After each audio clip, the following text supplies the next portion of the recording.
वैद साहब, आप अपने कार्यकर्ताओं के साथ पंचायत समिति बाहर धरने पर बैठे हैं, क्या परिस्थितियाँ रही है, कुछ बताइए। आज का दिन हमारी पार्टी ने पूरे हिंदुस्तान में रखा है। गांधी जयंती, शास्त्री जी की जयंती पर हमने ये शांतिपूर्ण एक आंदोलन और ज्ञापन का प्रोग्राम रखा है। मैं पहले से ही हमारी क्षेत्र की जो समस्याएं हैं अधिकारियों के पास भी रख रहा हूँ, विधानसभा में रखी है। तो मैंने ये दिन चुना कि आज मैं लोगों के बीच में बैठ करके और उनके साथ बात करूं और समस्या रखूं। तो मेरी जो पहली समस्या मैंने बताई भी आप लोगों को कि पंचायत समिति की है। पंचायत जो 15-20 करोड़ रुपए का बजट बटा है। पंचायत समिति का अधिकार होता है प्रधान और हमारे जो मेंबर हैं उन लोग बैठ करके वो नियमानुसार वो बांटे हैं। हमें कोई आपत्ति नहीं कि कोई भी ये गरीब पंचायत राज का पैसा गरीब जनता का पैसा है, गरीब जनता का पैसा है और वो सही तरीके से उसका बंटवारा हो। ईमानदारी की बात करता हूँ कि मैं आज तक 9 महीने में पंचायत समिति के कैंपस में नहीं गया कि मुझे इससे कोई लेना देना नहीं है। लेकिन मेरे पास वो शिकायत आती है लोगों की, भाई हमारा पैसा, हमारा हक मारा जा रहा है, नियम विरुद्ध उनको बंटवारा किया जा रहा है। तो मैंने एक मांग रखी, भाई आप उनकी जांच कर लो और सही तरीके से बंटवारा कर लो, इससे लोगों को फायदा मिले। दूसरी मैंने ये रखी थी कि भाई हमारे यहाँ विधानसभा क्षेत्र में पानी की गंभीर समस्या है। मेरे को आप बताऊँ, मीडिया कर्मी आप बधाई देता हूँ कि आप मेरा सहयोग कर रहे हैं कि मेरे यहाँ पानी गहरा गया, पानी मोटरों को नहीं मिल रहा है, ट्यूबवेलें सूख गई हैं। अब आपको सुनकर अफसोस होगा कि केवल 5 ट्यूबवेल विधानसभा क्षेत्र को सरकार ने दी है। अब मेरे कहने का मतलब 5 ट्यूबवेलों का मैं क्या करूं? 10 हैंडपम्प दिए हैं। मैंने ये भी मांग की, भाई 10 हैंडपम्प की जगह भी ट्यूबवेल दे तो मेरे को, वो नहीं मान रहे।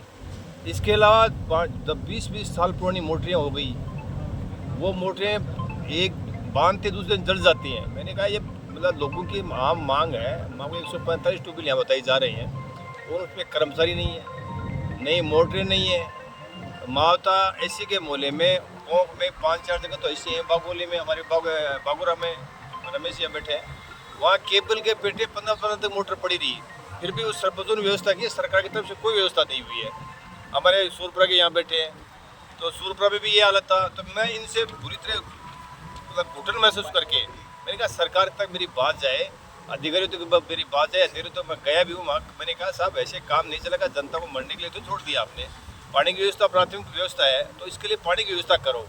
तो मेरा ये कि मैं आप मीडिया के माध्यम से बोल रहा हूँ, वो किसी भी टेंडर के माध्यम से किसी भी की तरह से ये बताते हैं कि उद्धव पार्टी विधानसभा को इतना मटेरियल खरीद के दिया है, हकीकत एक भी नहीं है। दूसरा एक हमारे छापोली, मंडावरा, बागोरा और ये जो हमारा माइनिंग का जोन है, उसमें हालात ये है कि टहनियाँ आसपास हैं और माइनिंग की लीज अलॉट की गई है। मैं उनके विरोध में नहीं हूँ, नियमानुसार अलॉट की गई तो उनका खनन कीजिए, दोहन कीजिए, मुझे कोई आपत्ति नहीं है।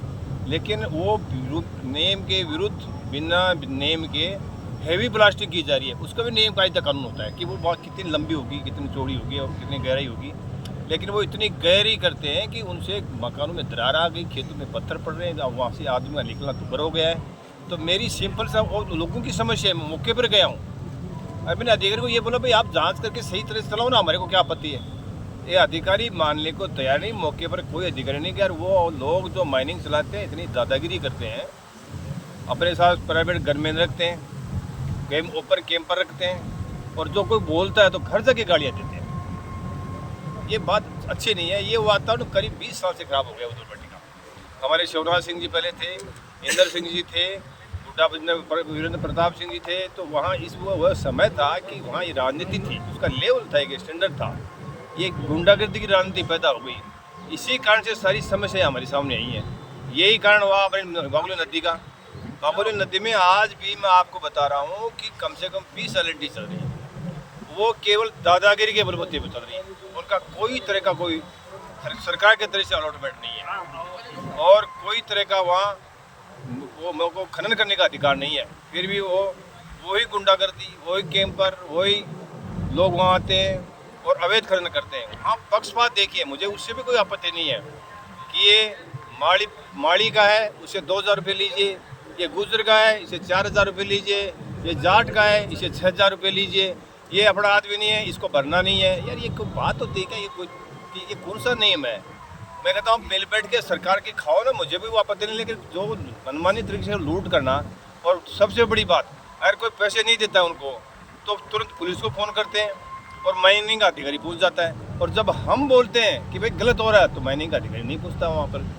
तो इस प्रकार के हालात जो पैदा हो गए हैं क्षेत्र में वो बहुत भयावह है। और मैं एक बात पूछना चाहता हूँ सरकार से कि भाई ये आप हमारे अधिकारी हैं यहाँ, मैंने ओवरलोडिंग के लिए बोला, मैं आरटीओ से बात की सीकर, डीटीओ खेतरी से बात की, तो उन्होंने कहा मेरे पास तो टीम नहीं है। मैंने आरटीओ से बोला सीकर है, तो उन्होंने कहा मैं राजेंद्र मीणा है उसको भेज रहा हूँ। ये करते क्यों नहीं है? इसके पीछे कारण क्या है? भाई मेरा सीधा सा मानना है कि इस बात के लूट खसोट करके जनता को निजी क्षेत्र में मरने के लिए नहीं छोड़ा जाएगा। अब हमारे भाई पेंथर के लिए बोल रहे थे, ईमानदारी की बात है कि गरीब जनता को यहाँ पर पशु पालना बंद कर दिया है। मेरे एक क्वेश्चन था विधानसभा में, मैंने कहा भाई आपका पेंथर को मार दिया जाता है खेतों में तो मुक्त मदद होता है, और हमारी भेड़ बकरी को आपका पेंथर में हमारे घर में आके मारता है तो उसके खिलाफ कोई कार्रवाई नहीं होती है? क्यों नहीं होती भाई? आपके खिलाफ होती है। आपके पेंथर आपने छोड़े हैं जंगल में तो आप उनको अंदर रखिए, आप उसको बाहर क्यों नहीं देते हैं? ये हमारे लिए बहुत बड़ी समस्या है। आपको बताऊं, पहाड़ी बेल्ट में गरीब आदमी 2 बकरी भेड़ आप पशु गाय पाल करके पेट भर लेता था। अब वो बेचारा एक तरफ से अनाथ हो गया, उसके पास खाने के दाने नहीं है, वो पेट भरता था, उसके लिए उनको खुला छोड़ दिया।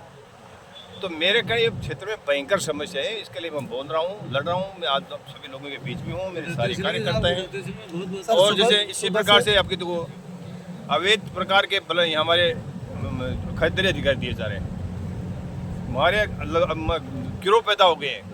चाहे जो जमीन कोई कब्जा कर लेता है, तहसीलदार को रात को फैसला कुछ करते हैं, दिन में कुछ करते हैं, एसडीओ फैसला रात को कुछ करता है, दिन में कुछ करता है। तो यहाँ की जो अराजकता है, कई लोग दादागिरी से लोग सरकारी जमीन पर कब्जा कर रहे हैं, अभी भी बैठे हैं। अब ये तरीका वातावरण जो है ना वो फेंक का है, बहुत गुंडागर्दी का है। ये इसके खिलाफ हम लड़ रहे हैं, सभी लोगों के साथ बैठे हैं। पहली बार मैंने ये जो चुनाव होने के बाद पहली बार मैं आप आम लोगों के साथ में बैठा हूँ, इनकी राय जानने के बाद इनकी मनसा क्या है, ये हमारे 2-3 लोग बैठे हैं। हमें आगे धरने के भी ये विचार विमर्श करेंगे कि आज के बाद अपने को क्या करना चाहिए।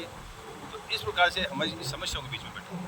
विधायक जी, अभी जो नई समस्या है पेंथर वाली, काफ़ी किसान वर्ग ज़्यादा परेशान है इसको। तो कल मैं ग्राउंड पर जाऊँ तो एक ही बात बोलने के भी विधायक जी क्या कर रहे हैं, विधायक जी इन पूछो थे। तो विधायक जी मैं एक चीज़ तारा जानना चाहूँगा भी विधायक के द्वारा क्या काम करी, कोई अधिकारियों की बात हुई या फिर तारे द्वारा किए रहे कोई एक्शन लियो गयो जी के ऊपर अंकुश अब लाग सके? सबसे पहले तो मैंने विधानसभा में बोली है बात, विधानसभा में मैंने क्लियर बोला है कि ये बहुत गलत हुआ। बिना तैयारी के आपने वहाँ पेंथर छोड़ दिए, हमारे किसानों को गरीब को बहुत परेशान कर रहे हैं, उनके पशुओं का सत्यानाश कर दिया, उनको मार रहे हैं।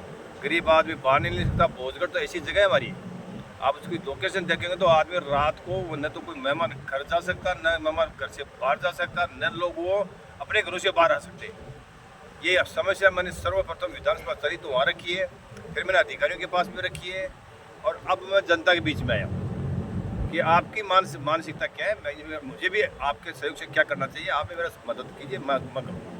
यहाँ का प्रशासन किन की सह पे काम कर रहा है सर? अब ये सह किस पता नहीं, सह तो मैं किसकी बताऊँ भाई। मेरे को ये तो अफसोस है इस बात का कि ये जो समस्या है प्रशासन को पता नहीं हो, ये मैं मानता नहीं हूँ। आप सुबह से धरने पे बैठे हैं, प्रशासन वार्ता के लिए आए? नहीं, मैं वार्ता के लिए बुलाना मैं नहीं चाह रहा था, न उनको बुलाया। मैं ज्ञापन दूंगा, 5 तारीख सबकी मीटिंग होगी, उसके बाद में क्या प्लानिंग आगे की होगी वो बताएंगे।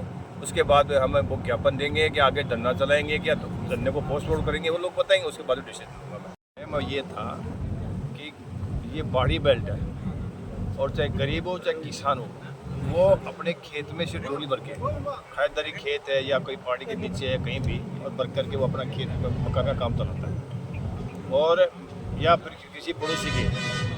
तो यहाँ की जो फॉरेस्ट डिपार्टमेंट है वो इतनी गंभीरता से जातिगत दलगत नीति से मार करके, जाति विशेष को टारगेट बना करके, और उन पर मुकदमे लगाए जा रहे हैं कि ये गुजर है, इसको तो मुक्त बनाओ, तो ये माड़ी है, इसको छोड़ दो।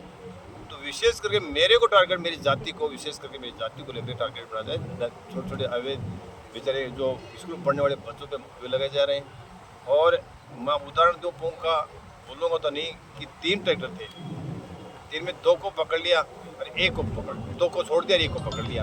इसी प्रकार से नगर पालिका में ही है।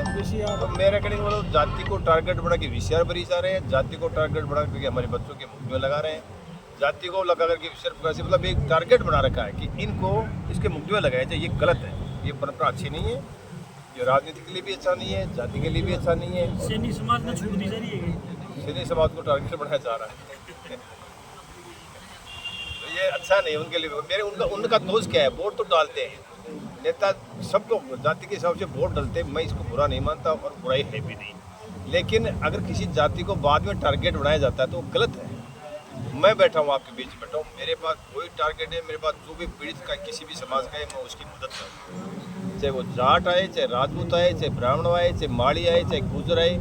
मैं निसंकोच सौगंध खाता हूँ गांधी जी के धरने पे कि मैं ईमानदारी से मदद करूंगा, मैं जाति को टारगेट लेकर नहीं चलूंगा और मैं गरीब के साथ रहूंगा। लेकिन ये जो बनाए जा रहे हैं अधिकारी, मैं उनको हिदायत देता हूँ कि ऐसा नहीं करें प्लीज़। उन्होंने क्या बिगाड़ा था? उन्होंने भाई बहुत समाज में सब रहते हैं, बच्चा जो पैदा होता समाज में, अब माड़ी जाति से हूँ तो मेरा ये ईश्वर की मर्जी है, मेरा क्या दोष है इसमें? लेकिन इस प्रकार से टारगेट बनाना ये पूरी बात है और बच्चों के मुख में नहीं लगाएं और इस प्रकार से टारगेट नहीं बढ़ाएं, ये मैं करता। सर अभी एक सवाल में सबसे जरूरी है वो क्वेश्चन करूँ, अभी गुदागा में अतिक्रमण लेके भी काफ़ी बोलबालो भयंकर हो रहा है, अतिक्रमण का भी हो रहा है। वो उन्होंने कैसे किया है, किसके सह से किया है, नगर पालिका ने किया या किसने किया है, मेरी नॉलेज में नहीं है भाई। अच्छा, अतिक्रमण के मैं खिलाफ भी नहीं हूँ, अब तो जो कोई अतिक्रमण करता है ना वो भी गलत है, चाहे वो कोई भी हो। लेकिन मैंने एक भेदभाव की बात भी आई, भेदभाव अगर किया तो मुझे करना चाहिए था, मैं उनका पक्ष लूँगा, जब बाकायदा उनकी मदद करूँगा। अगर कोई सम्मान रूप से किया जा रहा है तो मैं उसके खिलाफ नहीं हूँ। आप बताओ, चाहे मैं भी अतिक्रमी हूँ तो मुझे बैठना चाहिए, लेकिन किसी के साथ भेदभाव किया जा रहा है वो गलत है। और गुड्डा में देखो ये सरकारी ज़मीन भी कब्जे किए जा रहे हैं, वो किसी जनता निर्भर बैठा है, रात को कैंपर घूमते, कभी फायरिंग होती है, कभी क्या होता है, ये आम बात हो रही है। तो ये बहुत गलत हो रहा है क्षेत्र में, इससे वातावरण बहुत ख़राब होगा और प्रशासन को समय रहते हैं इसको ध्यान रख करके और उनको इसे सुधार करना चाहिए।